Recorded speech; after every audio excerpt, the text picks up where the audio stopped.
Selamat pagi dan salam sejahtera. Baiklah, Assalamualaikum warahmatullahi wabarakatuh.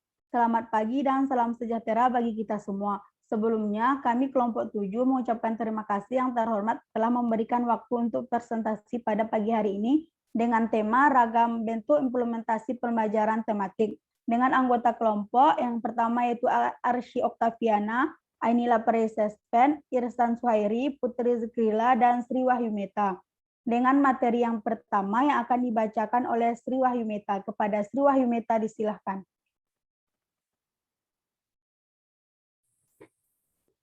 Baiklah, menurut tim pengembang PDSD, ragam bentuk implementasi pembelajaran terpadu terbagi menjadi A. Ditinjau dari sifat materi yang dipadukan. Jika ditinjau dari sifat yang dipadukan, maka ada dua macam bentuk implementasi pembelajaran terpadu, yaitu yang pertama, pembelajaran terpadu intra bidang studi. Menurut Sukisno, pembelajaran terpadu intra bidang studi adalah suatu pembelajaran yang memadukan materi membaca, menyimak, berbicara, dan menulis. Contohnya dalam pelajaran seni tari yang dapat dipadukan dengan seni rupa dan seni musik.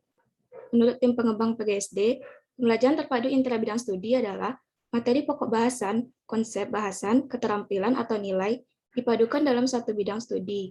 Misal, memadukan materi pengukuran, pecahan, operasi hitung pada mata pelajaran matematika. 2. Pembelajaran terpadu antar bidang studi. Menurut pendapat tim pengembang PGSD, dapat disimpulkan bahwa pembelajaran terpadu antar bidang studi merupakan pembelajaran yang memadukan konsep, subkonsep, pokok bahasan, subkonsep pokok bahasan yang satu dengan bidang studi yang lainnya. Contohnya, suatu pembelajaran yang memadukan matematika dengan bahasa, serta bisa terjadi antara IPA, IPS, Bahasa Indonesia, dan Matematika. Sekian, saya kembalikan ke moderator. Selanjutnya yaitu ditinjau dari cara memadukan materinya. Di dalam melaksanakan pembelajaran terpadu, guru terkadang masih memperhatikan secara tegas batas-batas antara bidang studi yang satu dengan yang lainnya.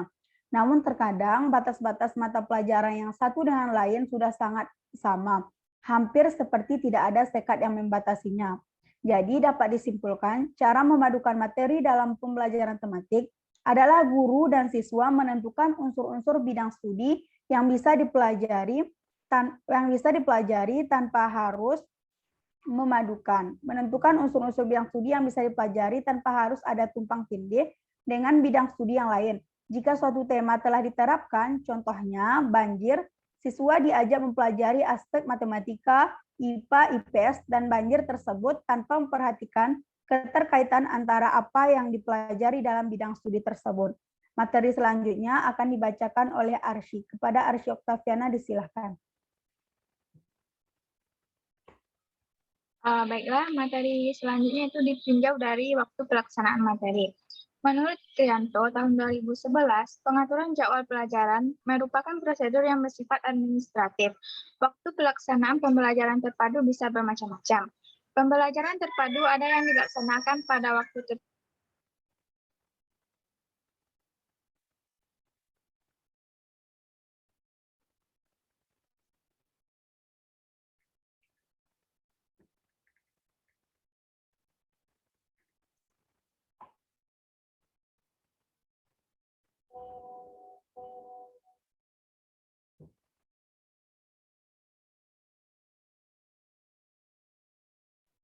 Karena mungkin Arsy jaringannya bermasalah, dilanjutkan kepada materi selanjutnya, yaitu akan dibacakan oleh Putri Zikrila. Kepada Putri Zikrila disilahkan. Baiklah, model jadwal pengajaran tematik. Menurut Prawira Dilaga menjelaskan model dapat diartikan sebagai tampilan grafis, prosedur kerja yang teratur atau sistematis, serta mengandung pemikiran bersifat uraian atau penjelasan. Berikut saran. 1. Model jadwal pengajaran tematik dengan mata pelajaran. Model pembelajaran dengan mata pelajaran pada umumnya dipakai di SD. Model jadwal ini dengan tema masuk dalam mata pelajaran. 2. Model jadwal pengajaran tematik secara terintegrasi. Jadwal pelajaran yang menggunakan tema-tema bukan nama mata pelajaran. Sekian dikembalikan kepada moderator. Baiklah, materi selanjutnya akan dibacakan oleh Irsan. Kepada Irsan disilahkan. Baik, Selanjutnya kita masuk materi teknik merancang. Sebelumnya Putri. Baik, kita masuk materi teknik merancang jadwal pelajaran tematik secara terintegrasi. Yang pertama, semua guru yang mengajar di kelas 1, 2, dan 3, baik guru kelas, mata pelajaran agama, guru pendidikan jasmani, maupun muatan lokal, perlu bersama-sama menyusun jadwal pelajaran. Yang kedua, sebelum dimulai tahun ajaran baru, semua guru bermusyawarah untuk menentukan tema-tema yang digunakan dalam pembelajaran tematik dalam 1 tahun. Yang ketiga, sebaiknya madrasah atau sekolah memiliki jadwal dengan nama mata pelajaran sebagai panduan guru untuk memahami jumlah jam untuk setiap mata pelajaran.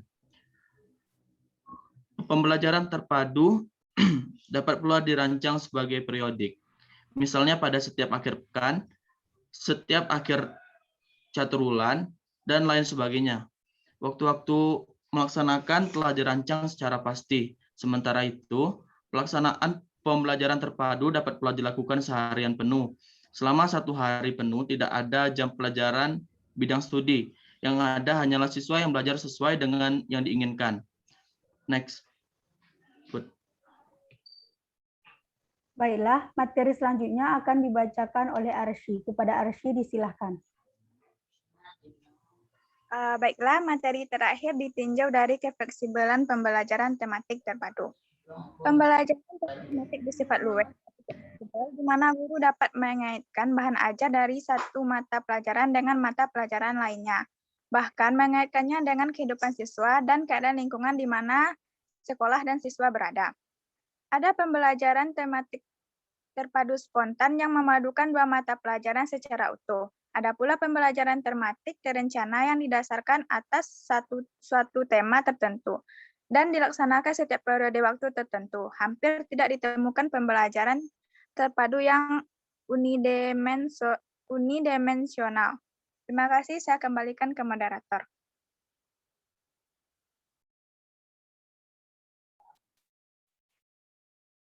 Baiklah, mungkin sekianlah hasil presentasi materi kami pada hari ini. Bagi teman-teman yang ingin bertanya, disilahkan untuk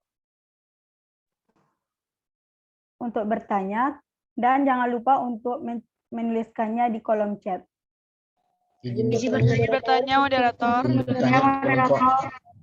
Kepada Agus Erpan disilahkan. Baiklah, saya Agus Erpan Lubis dari kelompok 4 izin bertanya kepada kelompok penyaji. Di dalam PPT disebutkan bahwa ada tahapan pembelajaran tematik, yakni perencanaan pembelajaran dan evaluasi pembelajaran tematik. Jelaskan maksud dari tahapan tersebut. Terima kasih atas pertanyaannya, Agus Erpan. Silahkan ditulis di kolom chat. Kepada teman-teman yang ingin bertanya, disilahkan. Izin bertanya, moderator. Izin bertanya, moderator. Izin bertanya, moderator. Baiklah, kepada Dina Wahyuni disilahkan. Baiklah, terima kasih kepada moderator yang telah memberikan kesempatan kepada saya untuk bertanya. Nah, pertanyaan saya, model pembelajaran terpadu seperti apa yang lebih tepatnya diimplementasikan di sekolah dasar? Sekian dan terima kasih. Terima kasih kepada Dina Wahyuni. Dimohon agar menuliskan pertanyaannya di kolom chat. Selanjutnya, apakah ada pertanyaan satu lagi? Izin bertanya, moderator. Kepada Lydia Febrianti disilahkan.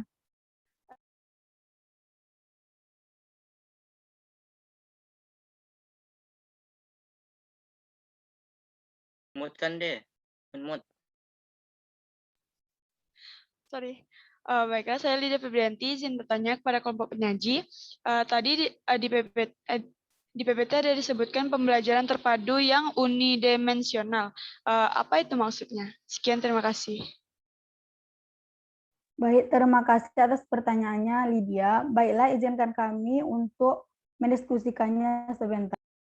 Izin menjawab pertanyaan, moderator. Baik, disilahkan Putri. Baiklah, saya ingin menjawab pertanyaan dari Dina. Langsung saja. Yaitu pertanyaannya model pembelajaran tematik apa yang cocok dilaksanakan atau diterapkan di sekolah dasar. Menurut hasil kajian tim pengembangan PGSD, ada 3 model pembelajaran terpadu yang cocok diterapkan di sekolah dasar, yaitu yang pertama, model jaring laba-laba atau WIBET adalah model pembelajaran terpadu yang menggunakan pendekatan tematik. Yang kedua, model keterhubungan atau connected adalah model pembelajaran terpadu yang secara sengaja diusahakan untuk menghubungkan satu konsep dengan konsep lain, satu topik dengan topik lain, satu keterampilan dengan keterampilan lain yang dipelajari dalam satu bidang studi. Yang ketiga, yaitu model keterpaduan atau integrated adalah model pembelajaran terpadu yang menggunakan pendekatan antar mata pelajaran. Sekian dari saya, dikembalikan kepada moderator. Baik, terima kasih kepada Putri. Apakah ada dari teman-teman yang akan menambahkan jawaban dari Putri?